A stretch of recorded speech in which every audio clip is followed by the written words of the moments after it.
Bună seara! Uh,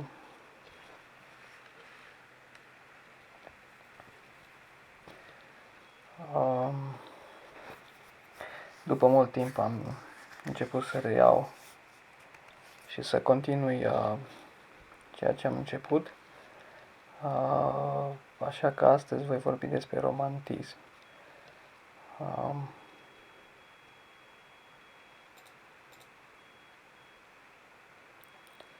Romantismul. Și acum să văd și eu cum pot face să vedem aceasta. Periodizarea romantismului. Secolul XIX, bineînțeles, se află între clasicism și secolul 20. Secolul 20, orientări sau școli naționale. Aici, la romantism, periodizarea nu este foarte exactă. Eu am pus-o între 1800 și 1835, romantismul timpuriu, și am pus aproximativ. Romantismul matur sau afirmarea, numit în altă parte, aproximativ 1835 și 1870 am pus eu, tot aproximativ. Și romantismul târziu, ca și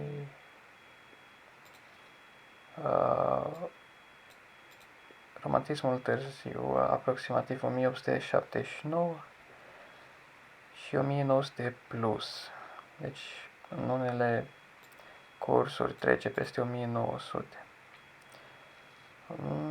Aici e bine de știut la fiecare perioadă niște reprezentanți. În prima perioadă, romantismul timpuriu este unul dintre cei mai importanți, Beethoven, Ludwig van Beethoven, și în funcție de domeniul fiecăruia poți eventual să știi, de exemplu, cei din operă, Rossini, Donizetti și Bellini, și cei din pian, muzică de cameră, compozitori, sinfonie, la Berlioz, aceștia toți. Chopin, pianist, Schubert, Schumann, de asemenea pianiști. Apoi romantismul matur sau afirmarea, din nou aici văd că l-am pus din nou Berlioz, se încadrează și aici, probabil nu știam foarte bine unde se încadrează. După aia Paganini, violonist, Liszt, pianist, și așa mai departe. Wagner, scriitor de opere, Verdi, opera totală, dacă mi-aduc aminte bine, la Wagner. Brahms, un romantic și neoclasic prin structuri. Și romantismul târziu aici în list.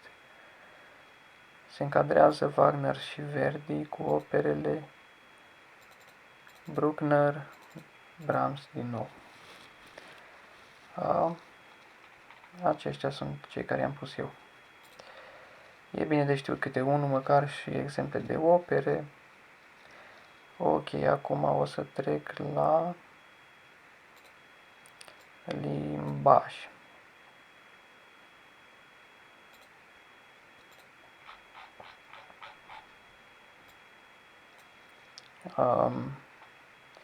La generalități, istorie, cultură, în romantism. Romantismul este un curent artistic și muzical, deci și artistic, nu numai muzical, de la Beethoven până la Wagner și Verdi. O mică definiție. Curentul în literatură apare curentul în literatură furtună și avânt, Sturm und Drang. spirit romantic, funcțiile iraționale ale intelectului, adică entuziasm, fantastic, grotesc, sentiment și așa mai departe. Fundamentala estetică din literatură, dar și din muzică, este asimetria, accesibilitatea, contrastul. Spre deosebire de epoca dinainte clasicism, unde era simetrie, echilibru, aici avem asimetria și contrastul. Apare programatismul muzical. Se poate spune ca ceva general, să zic așa. Limbaj și caracteristici.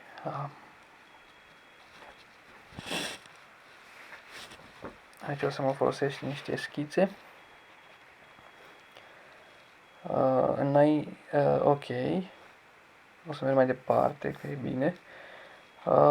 Ca și instrumente, văd aici dezvoltarea și perfecționarea instrumentelor, se poate spune. Pianul, de exemplu, apare pedala, se mărește ambitusul claviaturii, se dezvoltă și perfecționează claviatura, se poate spune, se trece de la... se perfecționează pianul. Apare placa de bronz, corzile metalice și multiple ce. Aici probabil este incomplet și deocamdată nu am în fața mea ce am vrut să spun aici.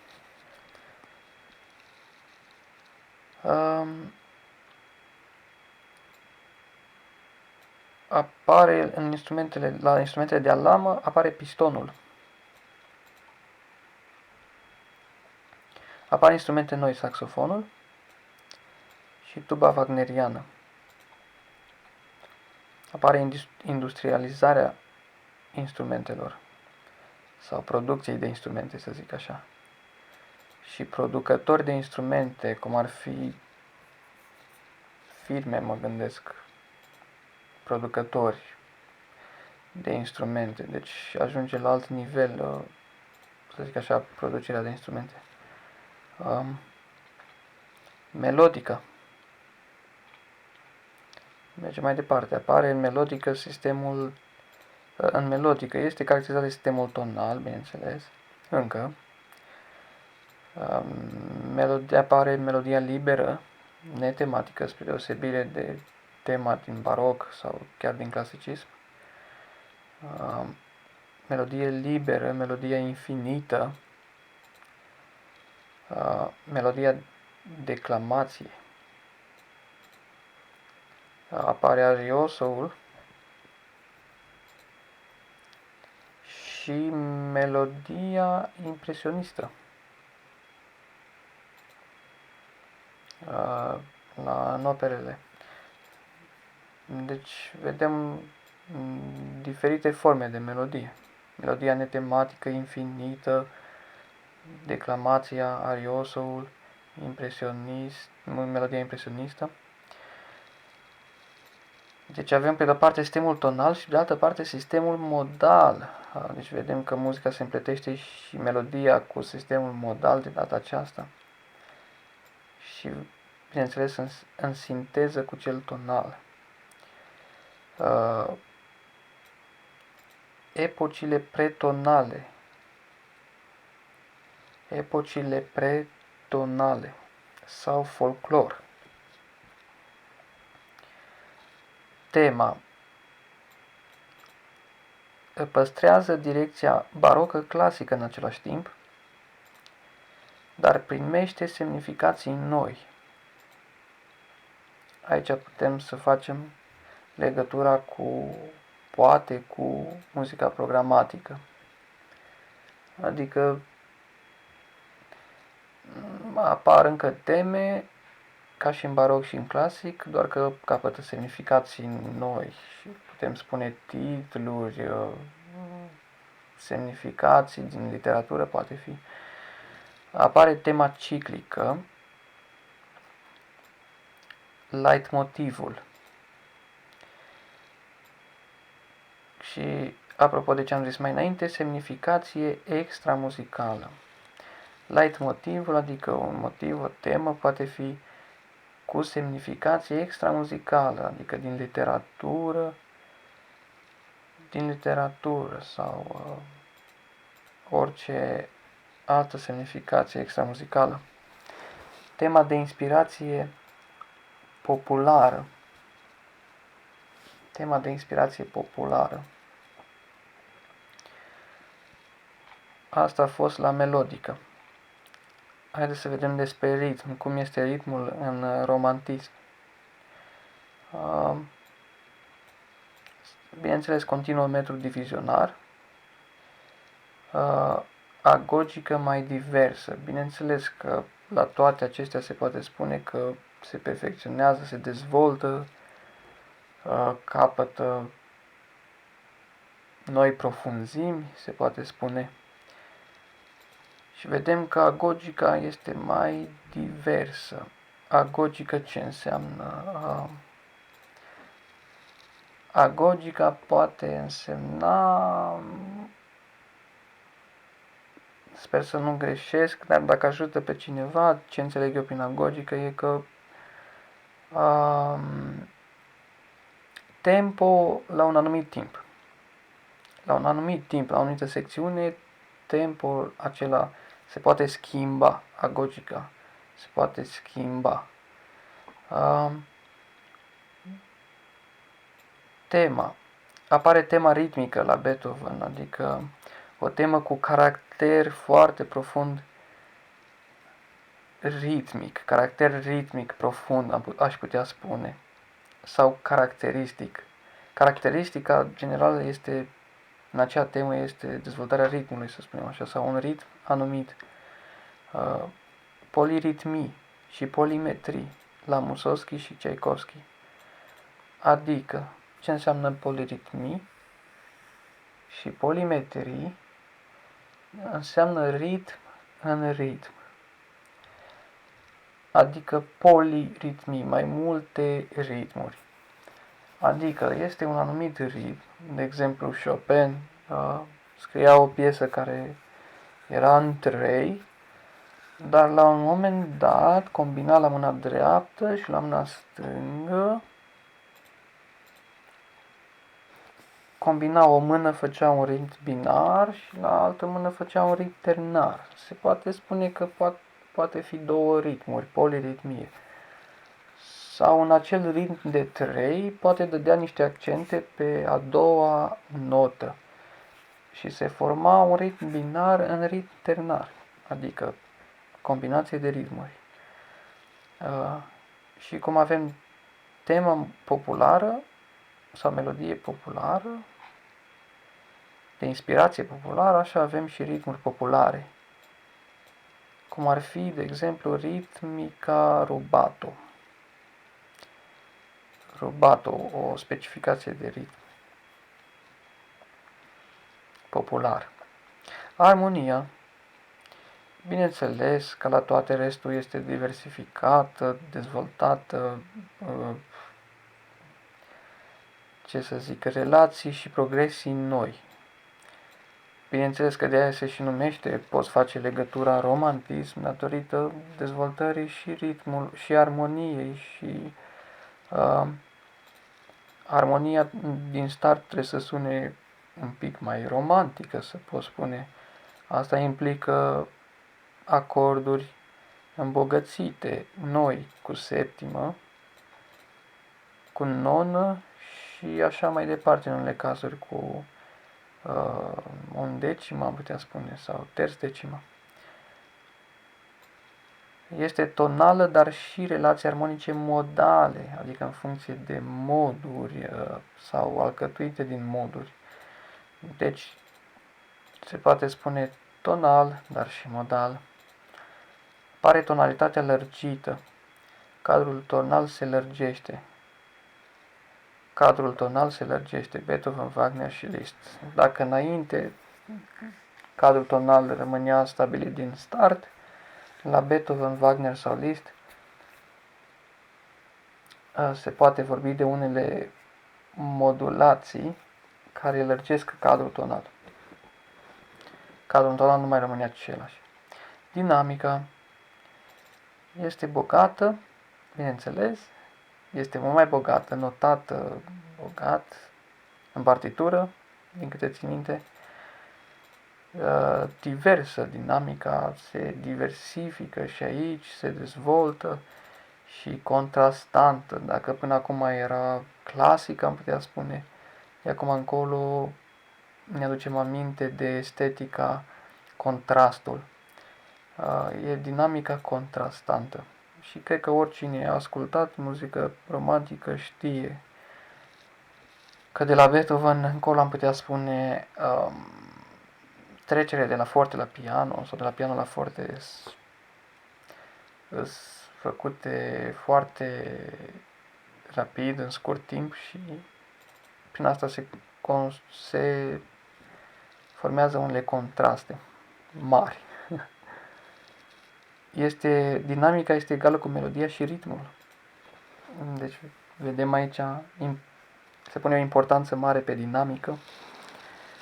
E egală cu melodia și ritmul.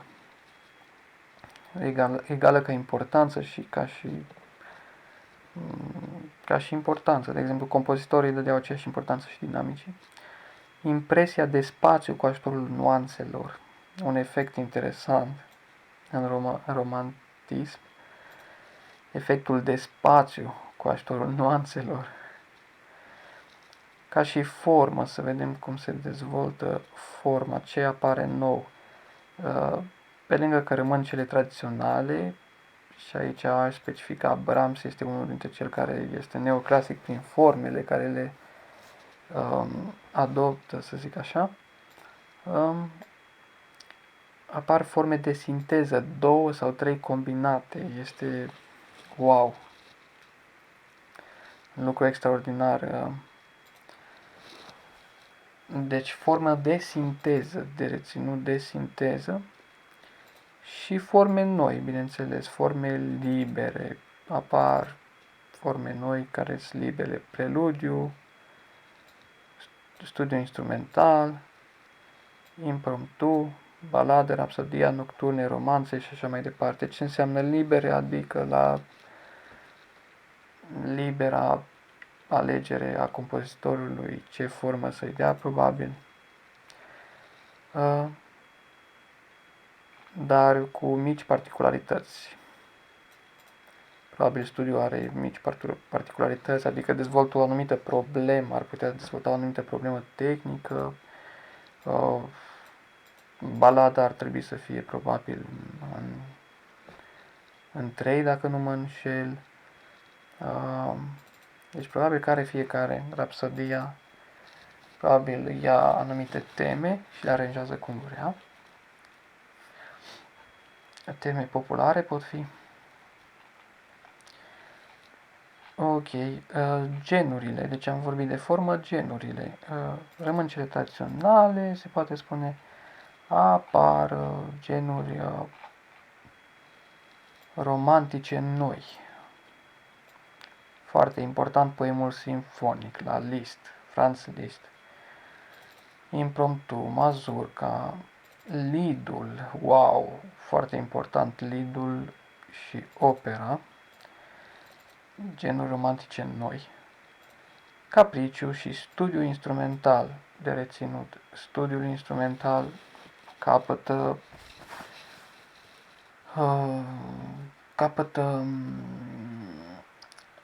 o importanță deosebită în această perioadă în romantism, studiu instrumental. El nu mai este doar un studiu tehnic care dezvoltă o anumită problemă tehnică, ci devine piesă și gen de sine stătător, să zic așa, sau propriu zis. Studiu instrumental cu melodie romantică poate fi cu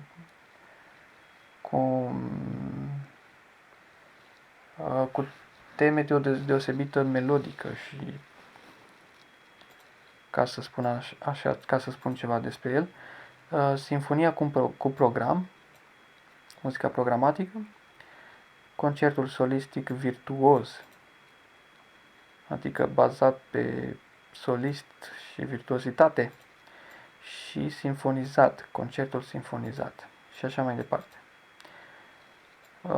Genul de școală națională, adică de școală națională, adică fiecare națiune în parte a dezvoltat unele genuri proprii, reprezentative națiunii sale, să zic așa, cum e Rapsodia, de exemplu la Liszt, Ungaria, mazurca, poloneza la Chopin în Polonia, balada, dansul, romanța, valsul, se poate spune aici în, nu știu,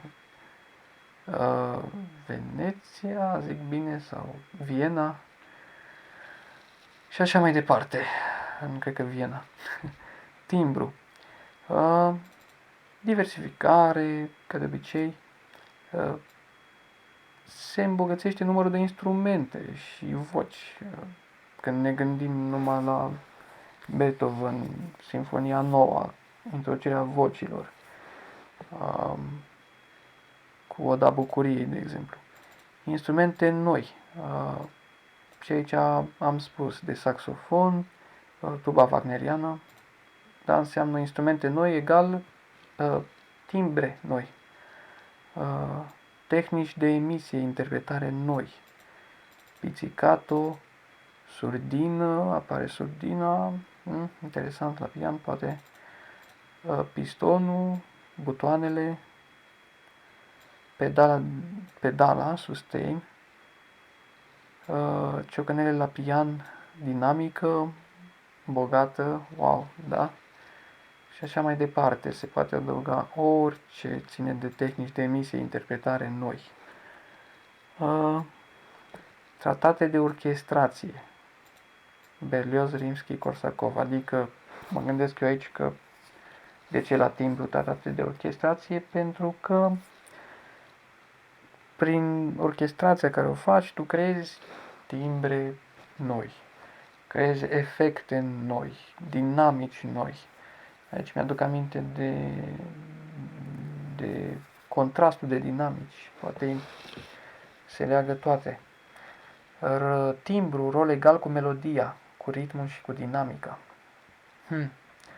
Aici se poate reține că în romantism un lucru important este tocmai rolul acesta egal între melodie, ritm, dinamică și chiar timbru. Deci compozitorii s-au folosit de toate aceste patru într-un mod și o importanță egală, să zic așa. Notația se îmbogățește mult, cred că cel mai mult se îmbogățește notația de până acum. De aceea partiturile din romantism arată fost cele mai bogate, spune în dinamică și tot felul, agogică, tempo și tot ce ține. Apare edituri, se industrializează tipărirea de partituri. Deci nu numai că apar industrializarea instrumentelor, să zic așa, sau producătorilor de instrumente, dar și de partituri. Apare ideea perenității lucrărilor muzicale. Aici nu mai știu exact ce însemna perenitatea lucrărilor muzicale, probabil că dreptul de autor, cumpărarea lucrărilor, nu mai știu exact, trebuie căutat, și titluri, la ce eram notația, titluri, da, notația apar și titluri, care ține de programatism, titlurile. Plurimelodii. Cele tradiționale, adică polifonia, monodia acompaniată, sinfonismul cele tradiționale și simfonismul, mișcare sau reprezentare scenică. Nu știu de ce apare aici simfonismul. Planul sună distinct. Probabil că la finalul romantismului a apărut simfonismul și a continuat, ce să zic, sau s-a dezvoltat. Simfonismul, mișcare sau reprezentare scenică.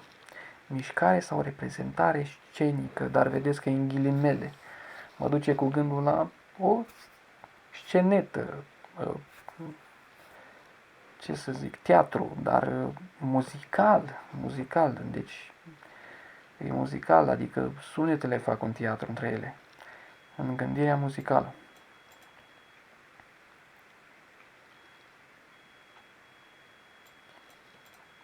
Aici eu aș spune, pentru cine nu știe, un simplu exemplu, când o temă muzicală sau o melodie într-un registru grav, după aia poate apărea aceeași melodie într-un registru acut, ceea ce pot însemna două personaje. Ca la copiii mici le spun, aici poate fi un personaj masculin, un băiețel, și aici poate fi o fetiță. Simfonism muzical. Estetică, muzica programatică, bineînțeles, muzica și literatura erau principale arte în romantism, în mod special muzica, cred. Semnificații literari poetice, filozofice sau vizuale. Vizuale. Hector Berlioz consacră în mod spectaculos acest gen de exprimare muzicală. Deci muzica programatică, Hector Berlioz. Virtuozitatea instrumentală odată cu evoluția și dezvoltarea instrumentelor. Bineînțeles, dacă s-au dezvoltat instrumentele, bineînțeles că cântul a devenit mult mai rapid, mai ușor, mai profund, să zic așa, și s-a dezvoltat virtuozitatea, eu să zic. Și aici la reprezentanți se pot, aici n-am mai trecut nimic, sunt compozitorii, interpreții, pianiștii, compozitori, aici sunt o mulțime de exemple se pot pune. Ok. 27 de minute. Puțin.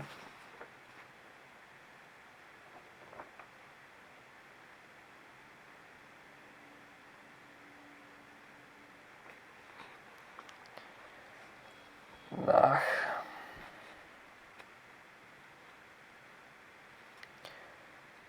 Aș mai adăuga la estetică fantasticul, imaginarul, contrastele, frumos urât, monumental miniatural, asimetria în forme, deci nu simetrie, ci asimetrie, sentimentul domină rațiunea, tensiunea emoțională, specificul național.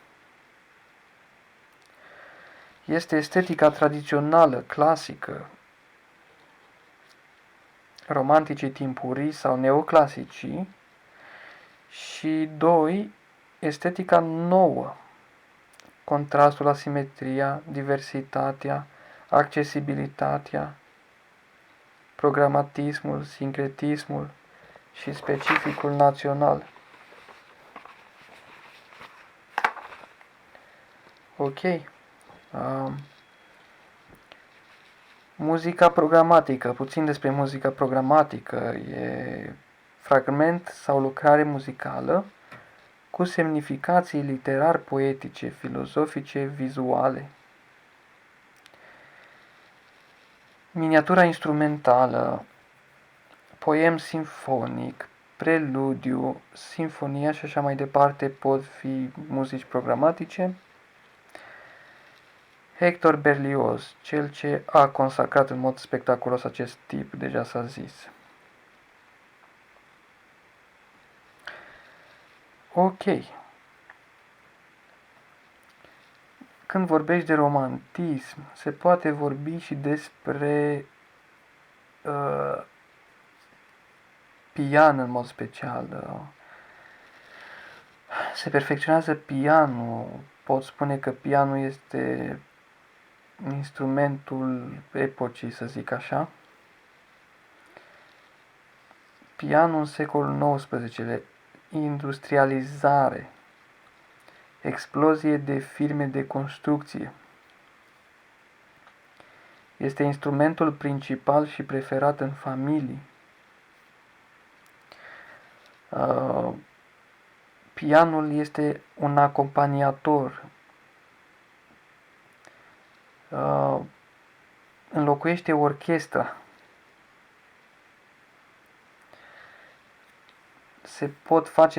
Se făceau transcripții ale operelor dense pentru pian și circulau mai ușor, se poate spune. Este în continuă perfecționare și exploatare pianul în secolul XIX. Particularități noi, ambitusul, claviatura, corzile metalice, placa de fontă, pedalele, mărimea și forma pianului și așa mai departe. Producători principali: Viena, Paris, Londra. În secolul 20 în America apare Steinberg, cred. Cresc posibilitățile interpretative tehnice, dinamice, expresive și așa mai departe. Apare, când vorbești din nou de muzica din romantică, vorbești și despre virtuozitate în mod special. Virtuozitatea, zicea Chopin, este un mijloc și nu un scop.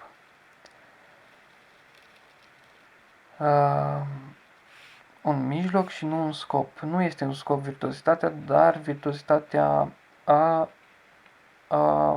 căpătat importanță foarte mare în romantism. De exemplu, avem Liszt și Paganini.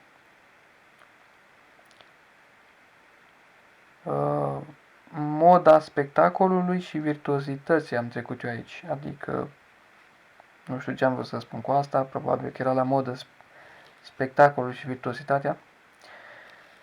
Concertul virtuos solistic. Apare concertul virtuos solistic. Știu că din romantism apare practic recitalul solistic, am putea spune, și pe de rost, fără partituri. Așa.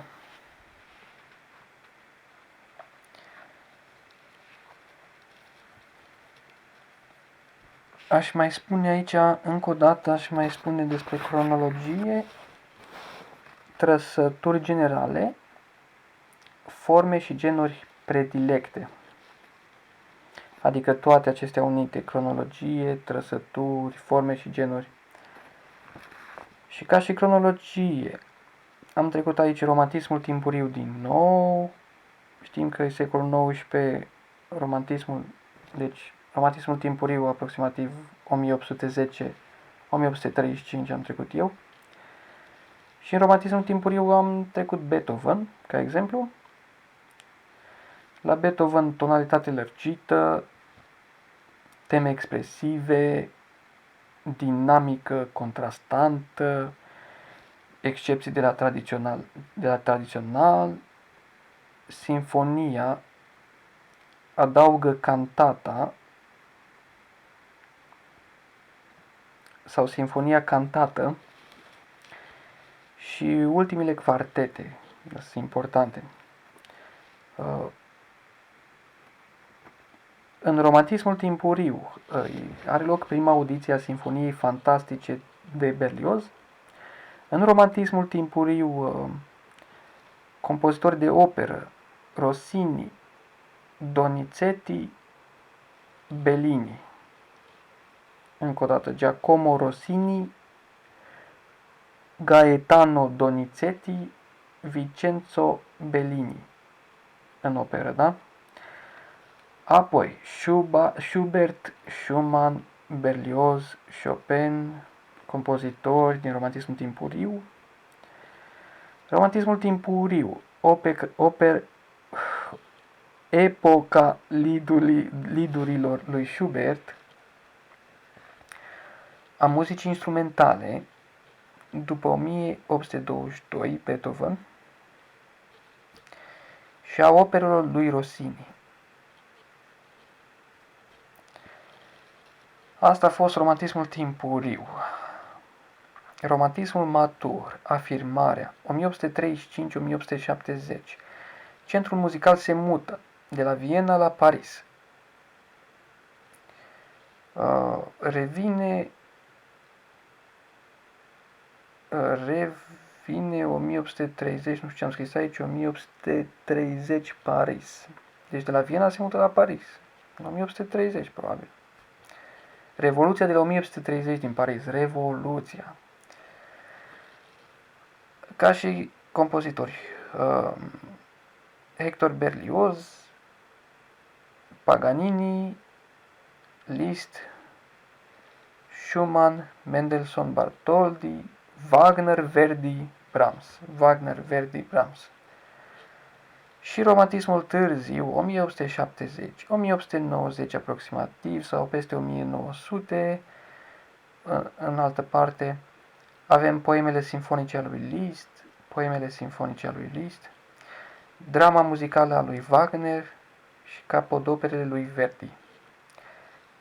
Iar, în ultimul rând, noua generație sinfonică în romantismul târziu. Care e noua generație sinfonică? César Franck, Bruckner și Brahms. Franck, Bruckner și Brahms. Noua generație sinfonică.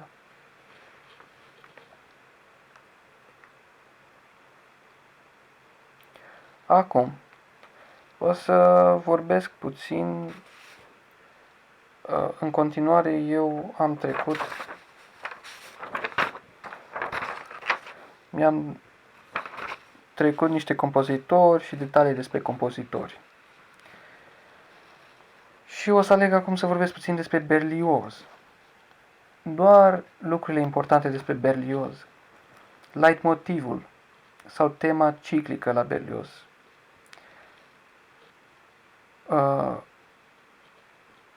A numit-o idee fixă. Leitmotivul sau tema ciclică, denumită idee fixă la Berlioz.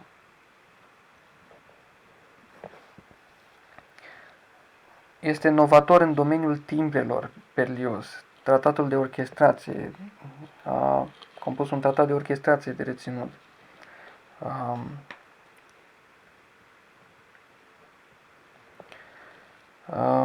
Regia spectacolului muzical în Sinfonia Fantastică pentru partea a treia. Oboiul amplasat în afara spațiului orchestral. Oboiul amplasat în afara spațiului orchestral, deci regia spectacolului muzical. Sau în Requiem, realizarea alămurilor în jurul orchestrei sau a sălii de concert, repartizarea alămurilor în jurul orchestrei sau a sălii de concert. Deci, regia spectacolului muzical la Berlioz. Apoi mai apare joc de personaje sonore complexe, entități muzicale cu personalitate melodică, ritmică, timbrală, dinamică, agogică, care se mișcă, în ghilimele se mișcă, pe o scenă imaginară. Adică, egal, act artistic, nu discurs muzical. Act artistic. Cred că are legătură cu leitmotivul sau tema ciclică, probabil. de joc de personaje sonore complexe. Ideea fixă. În Sinfonia Fantastică apare, de exemplu, simbolul personajului, iubita, și simbolul sentimentului, dragostea.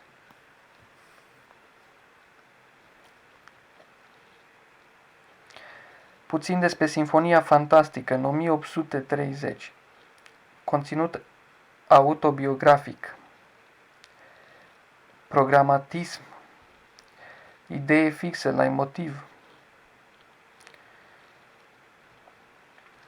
Doar atât despre Sinfonia Fantastică. Orchestra la Berlioz e novator în domeniul timbrelor, după cum am văzut și am mai vorbit. Folosește orchestra în scop programatic, regia orchestrei. Cam atât despre Berlioz. Cu asta o să mă opresc aici. Berlioz face parte din romantismul matur, afirmarea, cel mijlociu, să zic așa, 1835-1870. Și când vorbești de Berlioz, vorbești de Sinfonia Fantastică și vorbești despre programatism, despre leitmotiv, despre regia spectacolului muzical, despre orchestra, despre inovație în domeniul timbrelor, vorbești despre joc de personaje sonore complexe și așa mai departe.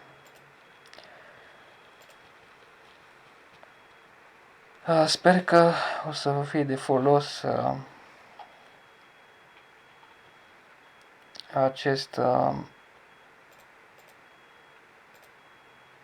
această lecție sau curs, să zic așa, cu romantism.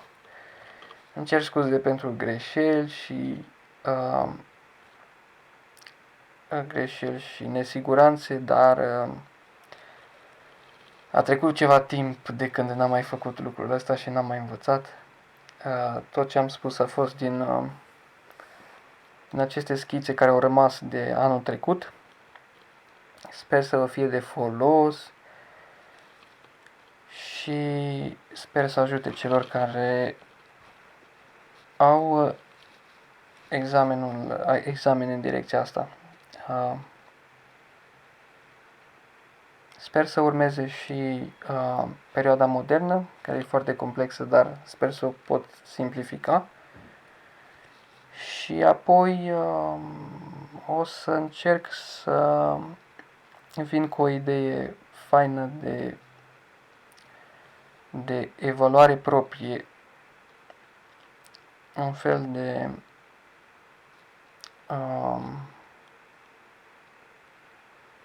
fapt, un mod fain de a te evalua singur.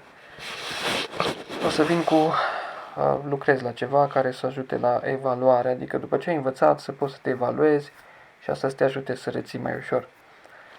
O seară bună și spor în toate. Numai bine!